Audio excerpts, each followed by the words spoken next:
નમસ્કાર બાળકો, આજે આપણે પરમાણવીય બંધારણના દાખલાઓની અંદર આઈ થિંક છેલ્લા લેક્ચરની અંદર છીએ અને આ લેક્ચરમાં માત્ર તમને હિન્ટ જ મળશે કારણ કે આપણે ક્વોન્ટમ આંક ઉપર ઘણી બધી ચર્ચાઓ કરી ચૂક્યા છીએ. ઓકે, બહુ જ સહેલા પ્રશ્નો છે. તો કોયડો 2.17, જો મુખ્ય ક્વોન્ટમ આંક 3 હોય તો કક્ષકોની સંખ્યા ગણો. તો કક્ષકોની સંખ્યા થાય n², 3નો સ્ક્વેર 9. કોયડો 2.18 આપણે ઘણી વાર ચલાવી ચૂક્યા છીએ. n બરાબર 2 ને l બરાબર 1 હોય તો આ કક્ષક કઈ? 2p. n બરાબર 4 અને l બરાબર 0 હોય તો કઈ કક્ષક? 4s. આ 4 અને 0 માટે s થાય. 5 અને l બરાબર 3 એટલે 5 અને 3 માટે f. હંમેશા તમને એલના મૂલ્યોમાં તકલીફ પડતી હોય તો બાજુમાં લખી દેવાનું, તો ભૂલ થશે નહીં. આમાં ભૂલ એટલા માટે થતી હોય કે આ ચાલુ 0થી થાય છે. ઓકે, એમાં ને એમાં ચોથું n બરાબર 3 અને l બરાબર 2 હોય તો આ 3 અને આ d. ઓકે, સ્વાધ્યાય 2.62. હું ફરીથી કહું છું, હું આજે માત્ર હિન્ટ આપવાનો છું, પ્રેક્ટિસ તમારે કરવાની છે. તમને જુદા જુદા સ્વાધ્યાય 2.62ની અંદર n, l અને mના મૂલ્યો આપ્યા છે. તો કઈ કક્ષકો સરખી ઉર્જાવાળી છે તેમની યાદી તૈયાર કરો, બરાબર, અને તેમને ચડતા ક્રમમાં ગોઠવો. તો કઈ રીતે તમે ચડતા ક્રમમાં ગોઠવવાની? સરખી ઉર્જાવાળી હોય તેમની યાદી તૈયાર કરો. મિત્રો, આમ કોઈ સરખી ઉર્જાવાળી હોય જ નહીં આમ તો, બરાબર, પણ પેટાકોષ જે હોય એક જ. સમજો કે n+l તમે કરો અને n+l એ સરખો આવે ને n એ સરખો આવે, તો ઉર્જાની વાત આવે તો n+l જેનો વધારે એની ઉર્જા વધારે. જો n+l સમાન થાય તો n જેનો વધારે એની ઉર્જા વધારે. પણ n+l એ સમાન થાય અને n પણ સમાન હોય તો પછી તે કક્ષકોની ઉર્જા સમાન. આ તમારા માટે પ્રેક્ટિસ માટે મૂકું છું. ના આવડે તો આપણે ઝૂમ લેક્ચરની અંદર શીખવાડીશું. 100%. કરવાનું કશું જ નથી, ખાલી ને ખાલી સરવાળો કરવાનો છે. ઓકે, ચલો હવે આગળ જોઈએ. 2.63.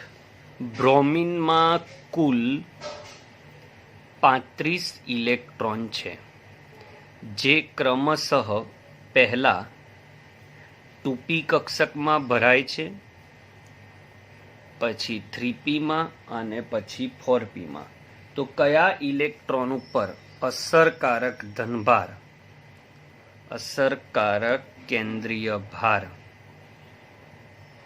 સૌથી ઓછો હશે? સૌથી ઓછો હશે. તો આની અંદર મિત્રો આપણે ચેપ્ટર નંબર 3માં ભણ્યા હતા કે 2 નંબર, n બરાબર 2 થાય ને 2pમાં, આ 3 નંબર ને આ 4 નંબર. તો 4 નંબરની કક્ષા 4p કક્ષક દૂર છે. 4 ચોથી કક્ષા ને 4p કક્ષક દૂર છે. આથી તેના પર અસર ઓછી થાય. ઓકે, આ તો તમારો 2.63. હવે 2.64, બરાબર, એવો જ પ્રશ્ન ફરીથી કે આપેલી જોડી પૈકી કયું વધારે અસરકારક ધનભાર અનુભવશે? પહેલી જોડી છે 2s અને 3s, તો 2s વધારે અસર અનુભવશે 3s કરતા, કારણ કે n બરાબર 2 છે. વધુ અસરકારક ધનભાર કોણ અનુભવશે? બરાબર, તો પહેલાની અંદર 2s કેન્દ્રની વધારે નજીક હોવાથી તેના પર અસરકારક ધનભાર વધારે અનુભવાય, બરાબર, 2sમાં. પછી તમારી જોડે બીજો છે, ફરીથી પ્રશ્ન જોઈ લો. નીચેના કક્ષકોની જોડમાં કઈ જોડ વધારે કેન્દ્રીય ભાર અનુભવશે? એટલે કેન્દ્રીય ભાર જે કક્ષક નજીક હોય એમાં, બરાબર. પછી તમારી જોડે છે 4d અને 4f. હવે આની અંદર શું છે બાળકો?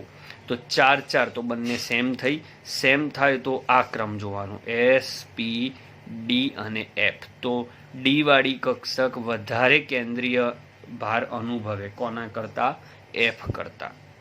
બરાબર, આ પણ તમારે જોવાનું. બહુ સરસ પોઈન્ટ છે. ત્રીજો છે એનો એ જ 3D અને 3P. તો એન સમાન થયા તો ફરીથી એસ પી ડી અને એફ, એટલે પી કક્ષક વધારે અનુભવે. ક્લિયર? આ રીતે તમારે થાય. 2.65 એલ્યુમિનિયમ અને સિલિકોનમાં બંનેમાં 3p કક્ષકમાં ઇલેક્ટ્રોન છે છેલ્લા, તો કોણ વધારે અસરકારક ધનભાર અનુભવે? તો એલ્યુમિનિયમનો ઝેડ 13 છે અને સિલિકોનનો ઝેડ 14 છે. સૌથી પહેલાં જેનો એન ઓછો તેને અસર વધારે થાય, કારણ કે એ નજીક હોય. પછી એસ પી ડી અને એફ જોવાનું. હવે આમાં એ પણ સરખું છે, બંનેમાં પી જ છે, તો શું જોવાનું? તો ઝેડ જેનો વધારે એમાં અસર વધારે થાય. તો સિલિકોનમાં અસર વધારે અનુભવશે કોના કરતા? એલ્યુમિનિયમ કરતા. ઓકે. સ્વાધ્યાયનું 2.66 ઇલેક્ટ્રોન રચના પર આધારિત પ્રશ્ન. આપેલા તત્વોમાં અયુગ્મિત ઇલેક્ટ્રોન દર્શાવો. તો પહેલું છે ફોસ્ફરસ, એનો નંબર 15. 15 એટલે ઇલેક્ટ્રોન રચના કેવી રીતે લખાય? Neon complete 2s2 2p3. હવે 2s2 તો પેક છે એટલે એને અડવાનું નહીં. પીના કેટલા ખાના હોય? 3. 2px 2py 2pz. એમાં 3 ઇલેક્ટ્રોન એટલે 1 2 અને 3. તો આમાં અયુગ્મિત ઇલેક્ટ્રોનની સંખ્યા 3 થાય. ચલો, બીજા નંબરે છે સિલિકોન. તો સિલિકોનનો નંબર 14 એટલે નિયોન. ઓકે, તો નિયોન માટે 10 થયા. પછી 2s2 2p2. 2pના કેટલા ખાના હોય? 3. કયા? 2px 2py 2pz. એમાં 2p2 એટલે 2 ઇલેક્ટ્રોન થાય, એટલે આમાં અયુગ્મિત ઇલેક્ટ્રોનની સંખ્યા 2. પછી આવે ક્રોમિયમ. આ તો બહુ જ પ્રખ્યાત છે. ક્રોમિયમ અને કોપર આવે એટલે ક્લિયર રહેવાનું. આર્ગોન કમ્પ્લીટ 4s1 અને 3d5. યાદ છે ને? તો 4s પોતે એક ખાનું છે, 1 ઇલેક્ટ્રોન. 3dમાં ડી જનરેટર કક્ષકો 5 હોય અને 5માં 1 2 3 4 અને 5. તો 5 ને 1 6 અયુગ્મિત ઇલેક્ટ્રોન થયા ક્રોમિયમની અંદર. ઓકે, એના પછી આવે છે એફી. તો એફીની અંદર એફીનો નંબર છે 26 એટલે આર્ગોન કમ્પ્લીટ એટલે 18 થયા. 18 ને 2 20 થયા. 20 ને 6 26. હવે આમાં 2 છે એટલે એ તો પેક કહેવાય. 3dના કેટલી ડી જનરેટર કક્ષકો છે? તો કોઈ પણ ડીની 5 ડી જનરેટર કક્ષકો 1 2 3 4 અને 5. એમાં 6 ઇલેક્ટ્રોન. તો હુન્ડના નિયમ મુજબ 1 2 3 4 5 અને 6. તો 1 2 3 અને 4 અયુગ્મિત થયા. તો આમાં અયુગ્મિતની સંખ્યા 4. અને છેલ્લો છે ક્રિપ્ટોન. ક્રિપ્ટોન એ નિષ્ક્રિય વાયુ છે. ઓકે, 36 નંબર છે એનો. ઓકે, ઝેડ બરાબર 36. નિષ્ક્રિય વાયુ જેટલો અષ્ટક પૂરો હોય એટલે એમાં અયુગ્મિત ઇલેક્ટ્રોનની સંખ્યા 0 છે. ઓકે, ચલો સ્વાધ્યાયનો છેલ્લો પ્રશ્ન 2.67 n બરાબર 4 માટે પેટાકોષની સંખ્યા કેટલી? પેટાકોષની સંખ્યા કેટલી? તો 4s 4p 4d અને તમારી પાસે ક્યારેય તમે જોઈ લેજો ઇલેક્ટ્રોન તમારે 3f ના હોય પણ 4f શક્ય છે. તો પેટાકોષ કીધી છે તો 4 પેટાકોષ આવશે.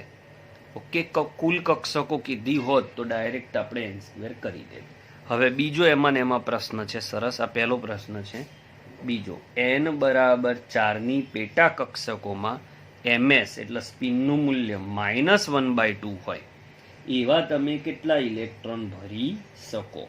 ઓકે, તો કુલ ઇલેક્ટ્રોન n બરાબર 4માં કેટલા ભરાય? તો કુલ ઇલેક્ટ્રોનની સંખ્યા 2n² જેટલી હોય એટલે 2 ગુણ્યા 4 નો સ્ક્વેર એટલે 2 ગુણ્યા 16 એટલે 16 દુને 32 ઇલેક્ટ્રોન થાય. પણ આ 32 ઇલેક્ટ્રોનમાંથી 16 ઇલેક્ટ્રોનનો સ્પિન +1/2 હોય અને બાકીના 16 ઇલેક્ટ્રોનનો સ્પિન -1/2 હોય.